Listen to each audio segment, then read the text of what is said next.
essay, Flying Buttermilk, written by Baldwin, I believe sometime in the mid late 1950s.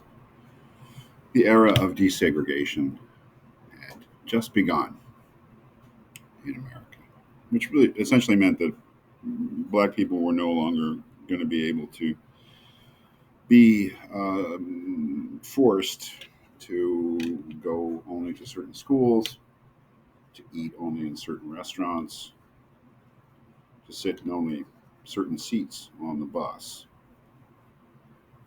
And Baldwin is a working journalist. I think Baldwin would have essentially said that he was a novelist. That was certainly what he aspired to be. But unless you write a really big bestseller, you're not going to make a huge amount of money as a novelist at any time. You have to sort of supplement your income by teaching or by writing. And writing journalism is what Baldwin did for many years. Published pieces in really all the top American magazines. I forget which one this is for. It might be for the Atlantic Monthly or Harper's. And he is going to the American South, which is a big deal for him, being a New York City person and being black, obviously, in America. Coming back from Europe, and part of his coming back to America, I think, was realizing that he had to visit the American South, which obviously has all sorts of meaning for a black person in America. Um, James Baldwin's own ancestors, of course, came from Africa, but came from Africa and arrived in New York City by way of the American South, like so many African Americans who live in the North.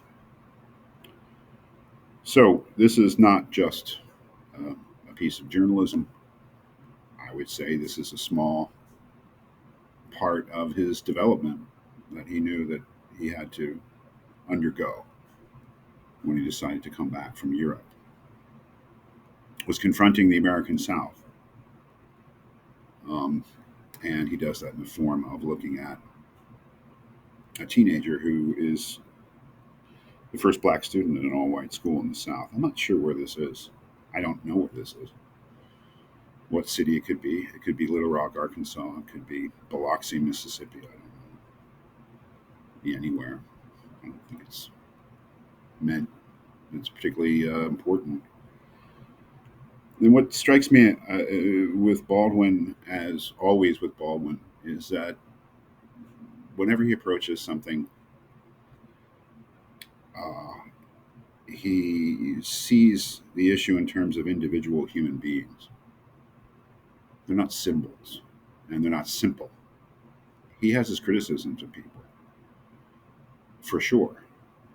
But I'm thinking particularly of the principal at the school, the white school, where the kid G is just starting as a student, and Baldwin has all sorts of, you know, criticisms of this guy, but he doesn't see him as all bad, and he sees him as basically a decent person who's trying to do his job. And at one point, he says of this guy, uh, yeah, so page 194, um,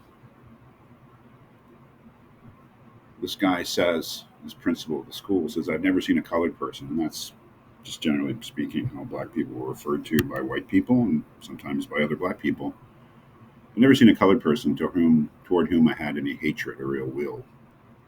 His eyes searched mine as he said this, and I knew that he was wondering if I believed him. I certainly did believe him. He doesn't see this person, this guy, as particularly malicious or somehow a bad person. I certainly did believe him, but he impressed me as being a very gentle and honorable man. But I could not avoid wondering if he had ever really looked at a Negro and wondered about the life, the aspirations, the universal humanity hidden behind the dark skin. As I wondered when he told me that race relations in his city were, quote, excellent and had not been strained by recent developments, how on earth he managed to avoid to hold on to this delusion. Fundamentally, is of course a devastating criticism not only of this white person but of white people in general, and not just white people in the South, but American whites in general. But it being James Baldwin, nothing is reduced to simple things and simply understood things. This man is not a simple man. He is fundamentally deluded. Deluded about the kind of society he lives in, deluded about the nature and aspirations of the black people who live around him. He's not a bad person, and he's just trying to kind of do his job, but he's limited. What is he limited by? I mean, you know, history, I guess. Struggling with history. And if I had to say there was one theme that runs through everything we've read by Baldwin, it's history. There is a famous quote that he alludes to in one of the earlier essays that comes from James Joyce's. Is it Ulysses? I think it is Ulysses. History is a nightmare from which I'm trying to awake. That really struck Baldwin, and he plays around with that a little bit. You know, some people aren't even trying to awake from the nightmare, and some people are. I suppose that's kind of what he believes is maybe the hope. This guy, this white principal, he's caught by history.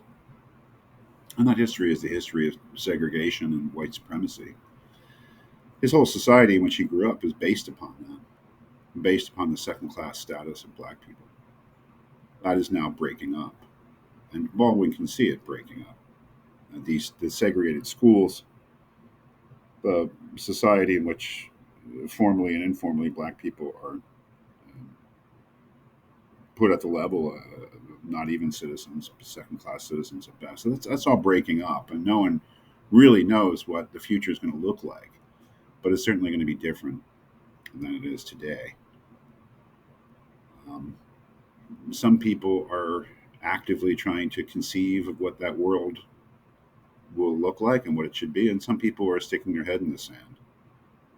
And I think Baldwin is encouraging himself and people around him, us, to try to look history in the face and try to look the future in the face rather than take refuge in the solace of an old world and a world that's inevitably going to go away.